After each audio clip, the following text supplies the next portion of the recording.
Okey, hari ini kuliah kita akan sentuh berkaitan dengan kaedah kawalan tikus ni, perosak vertebrate yang paling utama.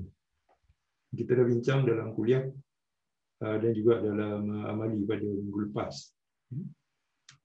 Jadi pada hari ini kita akan lihat kepada satu contoh kaedah kawalan tabi'i, ataupun disebut sebagai biological control. Dalam lab hari itu kita dah sentuh beberapa kaedah, iaitu kaedah kawalan kimia, kemudian kaedah kawalan mechanical, dan dua contoh yang dibawa di makmal. Kaedah kawalan kimia menggunakan racun tikus yang saya dah terangkan, ada generasi pertama, generasi kedua, dan kemudian kita bercakap tentang kaedah kawalan mechanical, antaranya adalah glue board dan juga perangkap besi. Okey, so pagi ni kita akan sentuh tentang satu lagi aspek kawalan, iaitu kawalan biologi, itu dengan menggunakan burung pungguk. Dalam bahasa Inggerisnya barn owl. Species name dia Taito alba. Taito alba. Okey, cuma nama tu telah disemak semula dan diberikan satu nama baru, iaitu Taito javanica. Okey. Sebelumnya Taito alba. Baik. Burung pungguk ni, pertamanya kalau kita tengok dari segi wajah dia, agak mudah ni untuk kita mengecam burung pungguk ni berdasarkan kepada bentuk muka dia ataupun facial disc, facial disc, FACIAL DISK. Dan ada keistimewaannya facial disc ni, sebab dia akan mengarahkan bunyi ataupun mengumpul bunyi pada muka dia untuk disalurkan ke hearing apparatus ataupun alat pendengaran dia. Kita akan sebut kemudian lah. Tapi di tahap ini maknanya burung ni boleh ditemui ataupun distribusinya dipanggil apa? Geographical distribution. Taburan geografi ini adalah hampir seluruh dunia.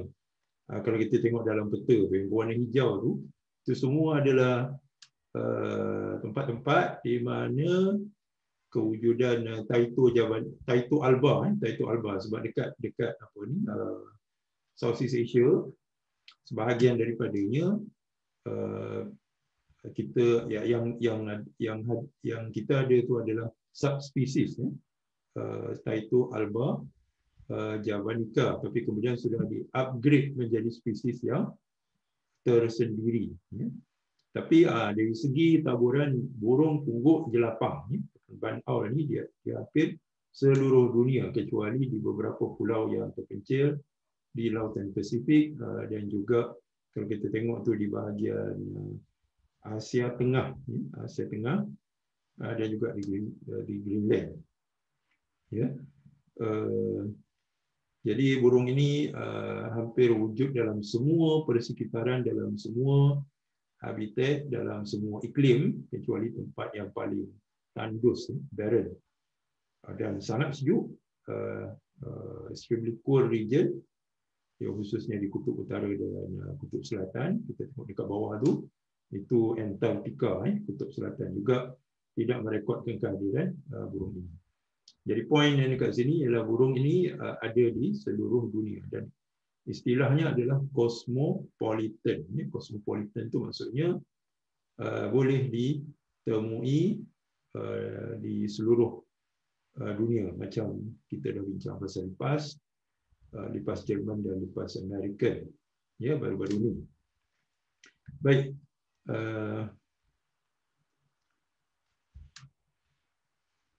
Tak bergerak sekejap.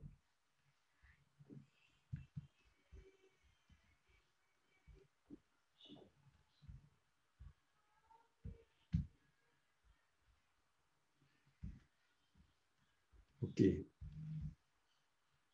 Jadi saya tak guna slideshow lah sebab mungkin dia boleh hang. Okey.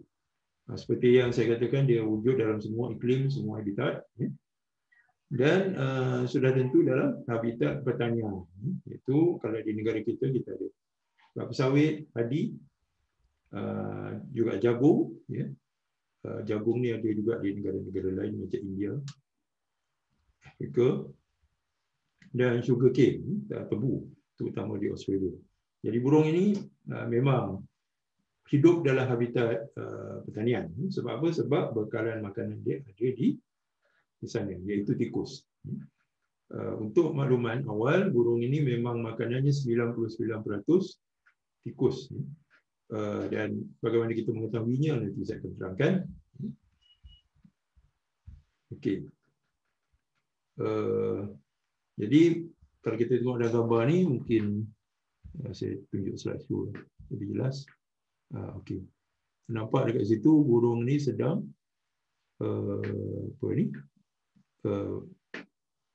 ada tikus pada kaki dia, pada cengkaman dia, dan gambar yang di sebelah kanan tu adalah burung ini mencengkam tikus di atas tanah. Jadi makanan dia adalah small mammal. Apa itu small mammal? Small mammal is anything smaller than a cat. Itu definisi umum. Okey. Dan dia akan makan small mammal yang paling banyak di tempat tersebut. Dia akan switch tree. Kalau ini sangat ketara di negara-negara yang beriklim sederhana, temperate region, terutamanya di Eropah contohnya ataupun di Amerika. Ada dua jenis mangsa, dua jenis rodent, iaitu mice, M-I-S-T-E, dan vole. Vole ni kita tak ada vole ni dekat sini. Dia juga jenis rodent. Dan mice dengan vole ni dia wujud ataupun hadir pada musim yang berbeza, pada musim sejuk ataupun pada musim spring, masuk ke summer. Kalau voles tu musim sejuk, mice tu lebih kepada musim panas. Jadi pada musim bila bertukar musim, banau ni akan beralih makanan dia ataupun mangsa dia. Dan sekiranya rodent sangat kurang, maka dia akan suplemen ataupun dia tambah diet dia dengan burung, reptilia, amphibian, dan juga insek. Insek juga, serangga juga menjadi makanan dia. Tapi dengan dalam bilangan yang sangat minimal. Dan biasanya prey dia adalah half of its weight, separuh daripada berat burung ni, sekitar 400 hingga 600 gram, betina lebih berat. Jadi tikus tu dalam 250 hingga 300 gram itu adalah yang besar-besar lah. So anything smaller than that, itu memang menjadi makanan favorite ni ataupun pilihan dia. Dan kalaulah mangsa tu besar, contohnya macam di bandar, okey, kita ada juga menggerakkan ataupun initiate satu projek kawalan tikus menggunakan burung pungguk di Subang Jaya. Ada kesempatan nanti mungkin saya boleh kongsi. Okey, dan kita sedia maklum Raptus norvegicus yang kita dah bincang sebelum ni berat. Boleh sampai 500 gram ataupun setengah kilo. Jadi dah hampir sama beratnya dengan burung pungguk. Jadi kalau dia tangkap mangsa yang berat dan sebesar ini, dia akan decapitate. Decapitate itu maksudnya dia akan penggal kepala dia dan dia akan makan kepala. Dan kadang-kadang ditinggalkan saja bahagian badan. Kalau kita jumpa bangkai tikus yang tidak ada kepala, itu hampir 100% adalah mangsa burung pungguk ataupun banau. Dia makan kepala itu sebab kepala dia nutritious, mengandungi zat nutrien yang tinggi. Okey. Nah, masalah burung ni, bahkan semua burung pungguk dia tidak bina sarang.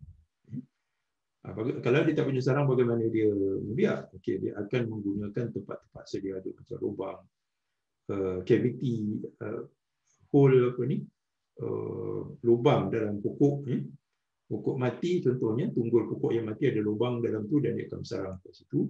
Ataupun dalam bangunan, ya, dalam bangunan kayu khususnya kalau kita tengok zaman dulu, dewan ya, ataupun surau bakar rumah ya, memang sesuai untuk burung bersarang di bahagian atas ni, antara bumbung, antara siling dengan atap ni, dia akan masuk celah-celah tu dan akan bersarang di situ, dan of course ini mengganggu penghuni rumah kerana anak-anak dia akan berbising, dan juga najis yang mungkin jatuh ataupun bangkai tikus dalam bentuk pellet. Saya akan terangkan apa itu pellet selepas ini nanti jatuh ke lantai. Tapi itulah tempat dia bersarang, dan sudah tentu there is a limitation, maknanya breeding is limited. Maksudnya pembiakan tu dibatasi ataupun dilihatkan oleh kewujudan ataupun ada availability ataupun sekiranya ada tempat-tempat bersarang. Jadi sekiranya tidak ada ataupun sangat kurang, limited, maka pembiakan tadi sangat rendah lah. Jadi apa yang kita buat pada tahun 1976, satu inisiatif telah dilakukan di Sabah Ladang, iaitu PORIM, zaman sebelum ianya ditukar kepada MPOB, Malaysian Palm Oil Board, nama asalnya adalah PORIM, Palm Oil Research Institute Malaysia. Jadi PORIM itu nama dia, singkatan dia. Jadi dipasang kotak-kotak sarang, artificial nest boxes seperti yang dilihat dalam gambar. Dan kotak-kotak sarang ini digunakan dengan sangat mudah. Maknanya kalau kita letak 100 sarang, occupancy rate ataupun kadar penghunian boleh mencapai 80%. 80 daripada 100 kotak sarang dihuni, dan burung pugut tadi dan dia berpasang akan bertelur dan akan membesarkan anak-anaknya dalam artificial nest boxes ataupun kotak sarang tiruan, sama ada dibuat daripada kayu ataupun dibuat daripada gentian kaca, fiberglass. Gambar yang ditunjukkan sini adalah kotak fiberglass, gentian kaca. Okey. Slow kalau pakai slideshow.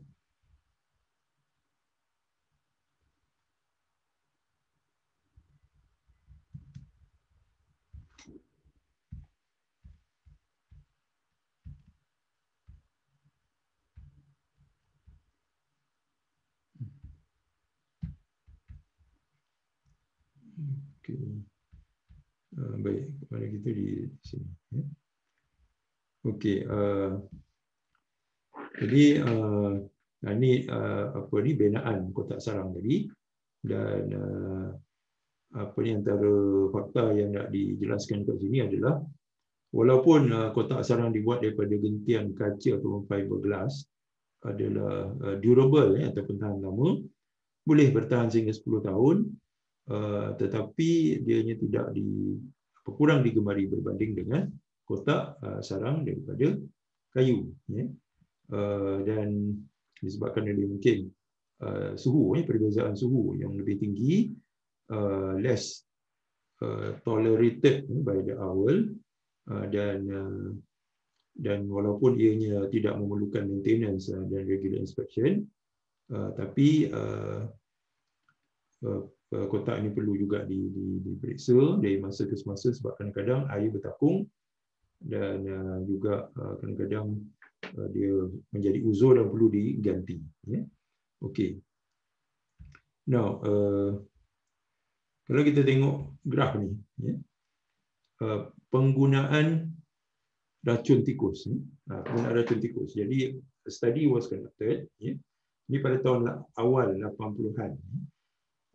Nak melihat kadar pergantian racun tikus. Maksudnya bila kita aplikasi racun tikus, kita tabur racun tikus dengan dengan kepadatan tertentu, satu stand ataupun satu pokok kelapa sawit, satu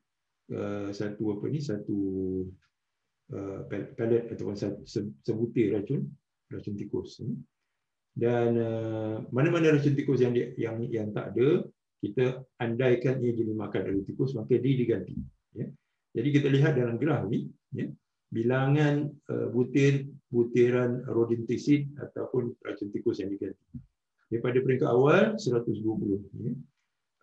Kemudian kita lihat dia naik sedikit, kemudian dia turun berterusan sehingga hampir kosong pergantian. Ya.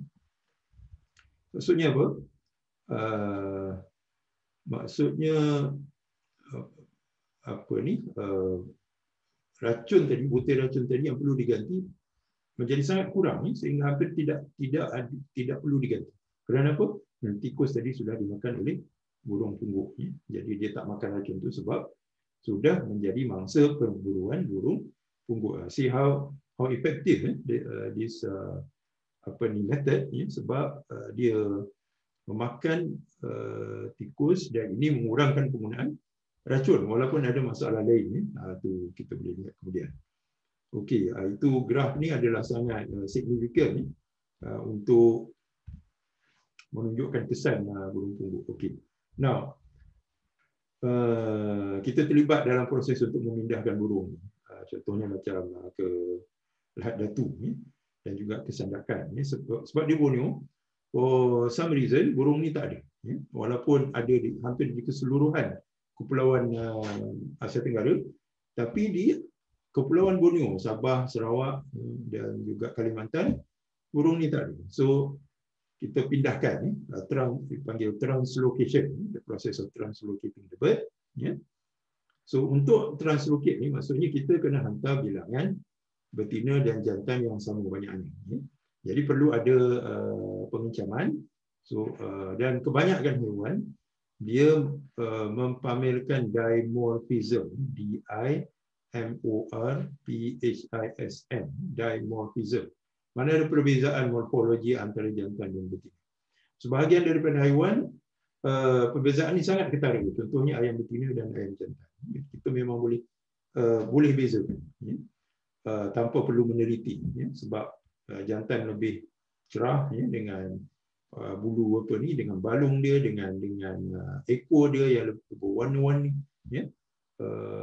berbanding dengan betina yang warnanya drab, DRAB, maksudnya pudar. Begitu juga hampir semua burung. Tetapi kalau kita tengok burung pungguk ni memerlukan sedikit penelitian. Kalau kita tengok jantan adalah di sebelah kiri dan betina ada di sebelah jantan. Macam mana kita nak tahu? Okey, yang pertamanya tengok pada warna ni. Kalau jantan dia warnanya lebih pudar, dan betina dia lebih gelap sikit. Okey. Dan kemudian kalau kita tengok bintik-bintik pada kepak, yang mana kalau jantan bintiknya tu kecil, tapi kalau betina bintiknya lebih besar. Ini lebih ketara kalau kita tengok di bahagian dada. Okey, dekat sini jelas. Ini adalah betina dan ini adalah jantan.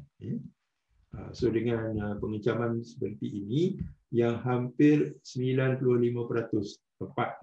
Kalau betina kita tengok bahagian ventral dia, dada dia kemerahan, sedangkan jantan berwarna kelabu gelap. Itu satu lagi perbezaan.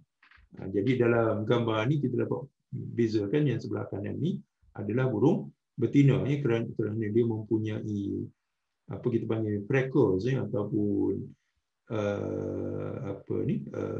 bintik-bintik hitam yang lebih banyak berbanding dengan yang jantan yang hampir putih bersih. Okey, walaupun identifikasi ini tidak tepat 100%, berbanding dengan menggunakan kaedah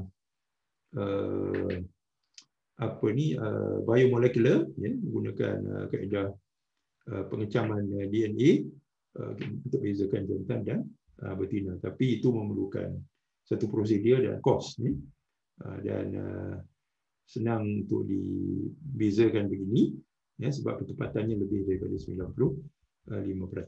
Okey. Now, ini data-data dia. Nanti boleh tengok, saya akan kongsikan slide ni. Ya. Okey, kita tengok kepada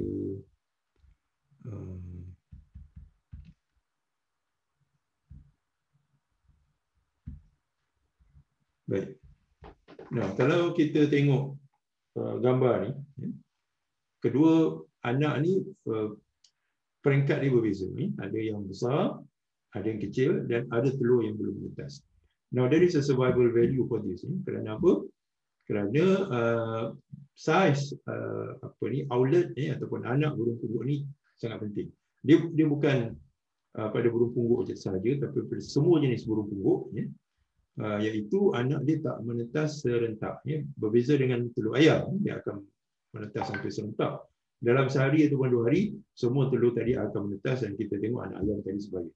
Tapi burung pungguk tidak, sebab telur tadi akan menetas dalam selang 2 hari ataupun 3 hari.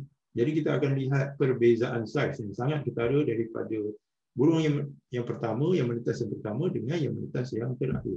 Jadi kalau ada 6 biji telur contohnya, maka kita akan dapati ada yang paling besar, kemudian kalau kita susun ni, saiz itu ataupun ketinggian dia tu adalah decreasing in gradation, ya, sehinggalah yang paling kecil, yang paling rendah. Apa survival value-nya? Sekiranya, ya, tikus tak banyak, maka yang dapat makan hanya yang paling besar. Adapun yang kecil akan kebuluran dan mati, ya, sebab dia tidak dapat bersaing, ya, untuk mendapatkan bekalan makanan. Maka dengan itu dia dapat kawal populasi dia. Kalau tikus kurang, maknanya populasi burung pungguk juga akan berkurangan. Kalau tikus bilangan tikus banyak, dia boleh berterus hingga 10 biji, satu clutch. Kita panggil CLUTCH clutch, satu longgok telur tu, ataupun dalam bahasa Melayu KLUC clutch, bunyinya sama, clutch. Dan 10 ekor tu biasanya akan hidup sampai dewasa dan akan fledge. Ya, fledging tu maksudnya dia akan terbang keluar, FLEDGE, fledging. Itu istilah-istilah yang saya letak dalam slide ni. So dengan cara ni dia boleh adjust bilangan populasi dia supaya dia tidak over harvest. Over harvest maksudnya apa? Dia memakan terlalu banyak tikus. Akhirnya bilangan tikus tadi sangat kurang dan tak boleh recover. Akhirnya mungkin pupus tempat. Jadi burung-burung tadi perlu berhijrah keluar ke tempat lain untuk mendapatkan bekalan makanan. Jadi selalunya ini tak berlaku sebab bilangan tikus dan bilangan burung pungguk tadi dia wujud dalam bentuk kitaran, graf yang menaik dan menurun, dan populasi burung pungguk ini akan mengikuti dengan rapat graf turun dan naik tikus tadi. So tidak berlaku over harvesting dan tidak berlaku crash. Crash itu maksudnya burung pungguk tadi akan populasi dia akan terhempas dan akan pupus setempat dan dia mungkin terpaksa berhijrah ke tempat lain bagi mendapatkan bekalan makanan. Okey. Ini tak apa, ini sebahagian daripada kajian yang dilakukan. Ini kesan serangan kelapa sawit, tak apa sebab kita lebih concern kepada masalah tikus dalam kawasan bandar. Okey, ini yang saya katakan tadi. Burung pungguk ni bukan burung pungguk saja, burung dan helang dia akan makan dan kalau burung pungguk khususnya dia akan telan dia punya mangsa itu sekaligus ataupun whole. They will swallow the prey whole. Maksudnya kalau tikus tu saiz dia kecil, maka dia akan telan bulat-bulat whole.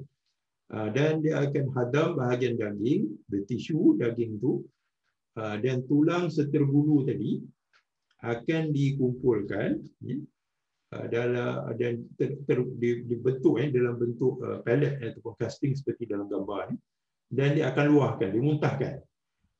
Jadi daripada situ kita tahu apakah jenis mangsa ni. Terutama kalau ada skull, S-K-U-L, kepala tengkorak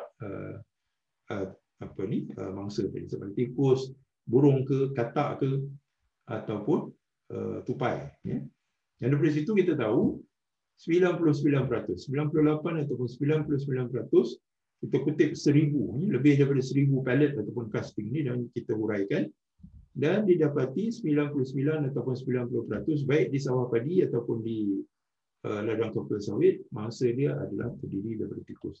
Jadi ada bilangan yang sangat kecil kita jumpa tupai, burung, satu ataupun dua spesimen. Ini memang kaedah dia makan.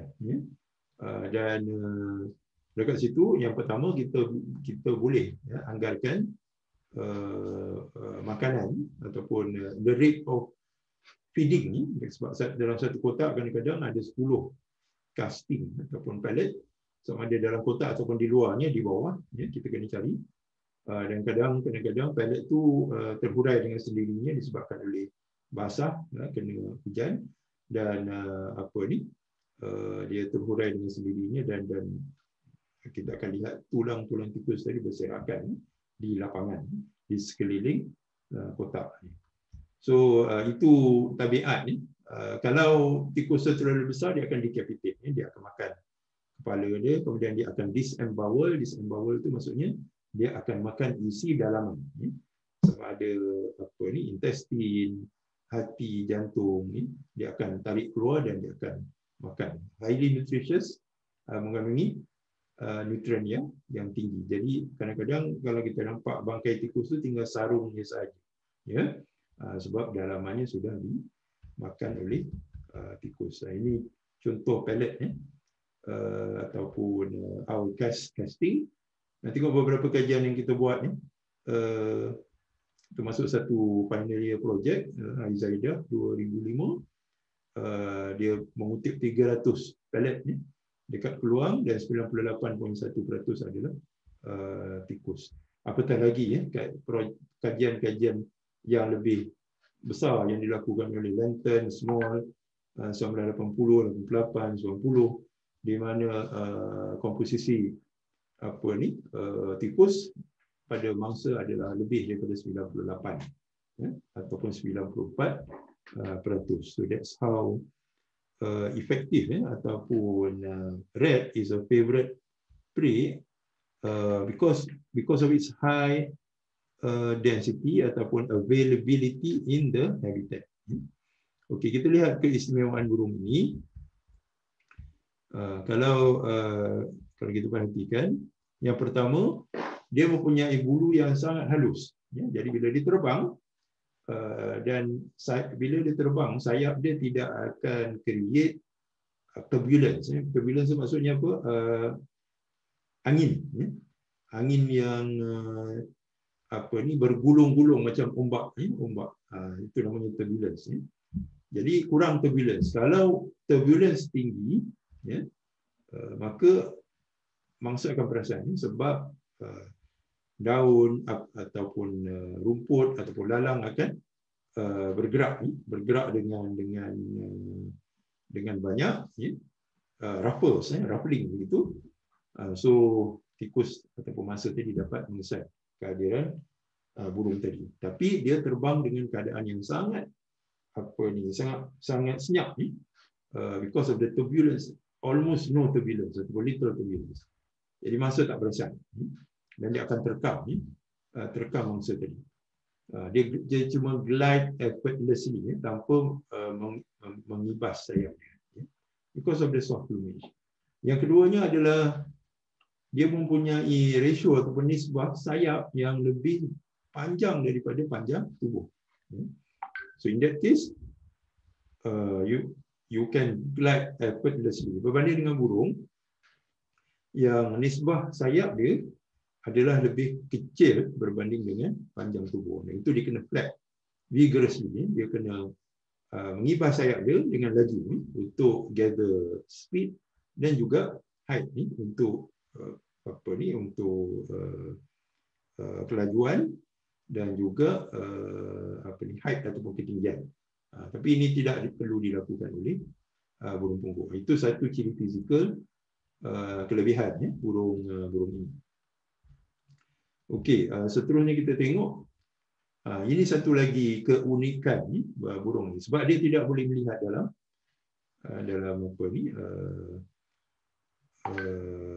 dia tidak bergantung kepada dia punya eyesight.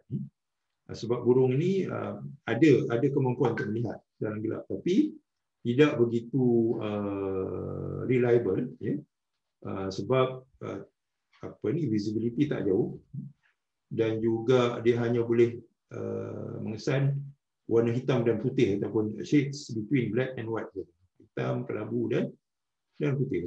Bukan macam kita boleh melihat dengan spectrum of colors, Vibgyo daripada violet sampai red, Vibgyo ataupun Roy BG, red sehingga violet. Okey, dan dia bergantung kepada pendengaran dia. We have a very acute sense of hearing. Bukan saja acute, dia boleh mendengar dengan baik, tapi kedudukan telinga ni tidak separas. So tidak berada pada same level yang sama, same plane. Jadi dia macam serong sikitnya macam dalam gambar ni. So bila kita mempunyai kedudukan telinga sedemikian, kita mempunyai kemampuan untuk menentukan punca bunyi itu dengan tepat. Tidak macam kita. Tidak macam kita. Sebab kita boleh dengar daripada mana sumber bunyi, tapi bukan secara tepat. Sudut mana kita tak boleh. Tapi burung pungguk boleh. Because of the position of the hearing apparatus is not at the same level. Satu di atas, satu di bawah. Nah, ini menjadikan dia lebih sensitif kepada sumber bunyi dan boleh menentukan sumber bunyi itu dengan tepat, dan dia boleh menukar flight course, arah penerbangan dia di tengah-tengah penerbangan, apabila prey ataupun mangsa tadi mengubah haluan dia. Sebab tikus tadi tak akan berlari pada kedudukan yang lurus, dia akan ke kiri dan ke kanan, zigzag begitu. Jadi burung ni boleh ubah dia punya flight pattern daripada lurus dan ke kiri ataupun kanan mengikut pergerakan mangsa. Okey, ni pembiakan dalam sangka. Okey, inspection ataupun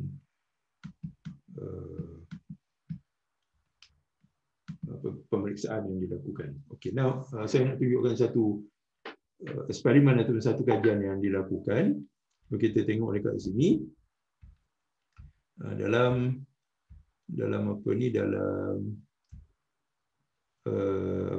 table ni, kalau menggunakan rodenticide, kos yang terlibat ni untuk kawalan adalah RM32.27 satu hektar.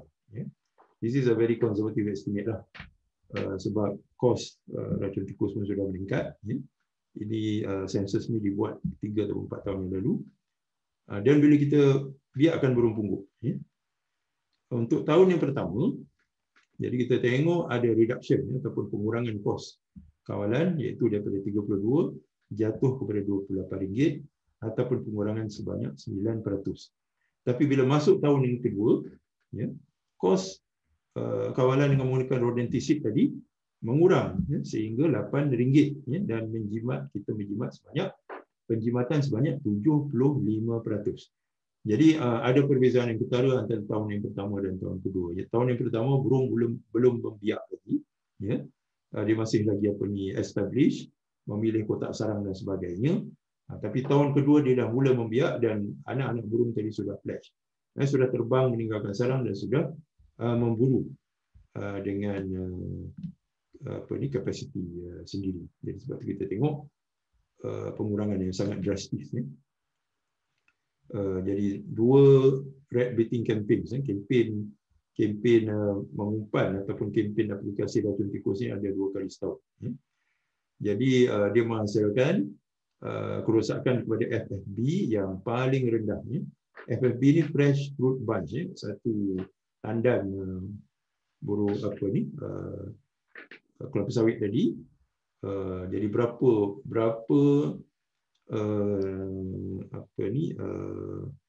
butir kelapa sawit yang digigit oleh tikus sangat rendah. Burnout ranging area di kawasan yang tidak ada racun. Jadi kajian ini melibatkan kawasan yang kita guna racun dan kawasan yang tidak menggunakan racun. Di kawasan yang tidak menggunakan racun, kerosakan pada fresh fruit bunch ini adalah sama dengan kalau kita menggunakan racun untuk satu kempen saja. Ya, untuk satu kempen saja. Maknanya situ pun ada penjimatan. Kita tak perlu buat sampai 2 kempen. Ataupun kita tak perlu buat kempen pun sebab kerosakan itu sama macam kalau kita menggunakan racun. Tapi tikus tadi dikawal oleh burung pungguk. Density of nest box recommended is 1 unit per 10 to 20 hektar. Maknanya kita akan letak kotak sarang tu pada kepadatan 10 hingga 20 hektar. 10 hingga 20 hektar satu kotak sarang.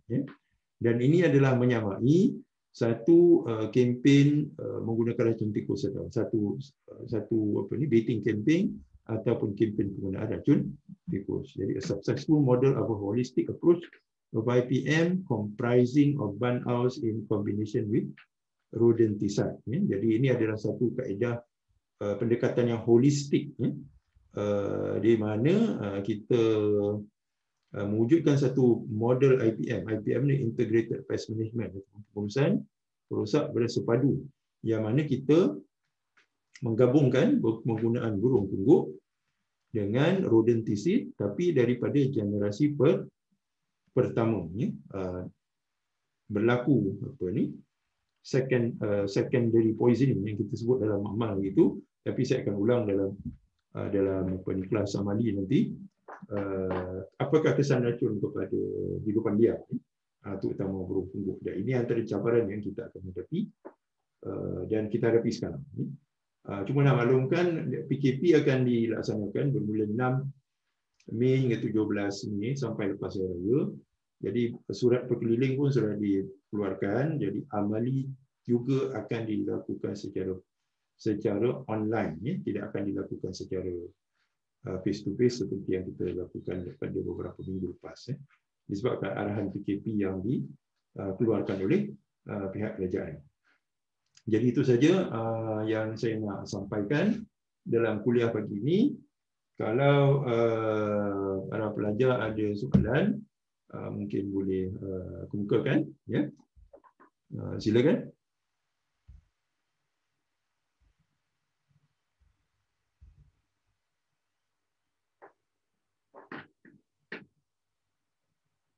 Jangan lupa catat kehadiran pada chat. Ada soalan tak? Do you have any question? Ini biasanya kalau dalam keadaan sebelum PKP dulu, ya, sebelum COVID, memang kita ada lawatan ke aviary tempat memelihara burung.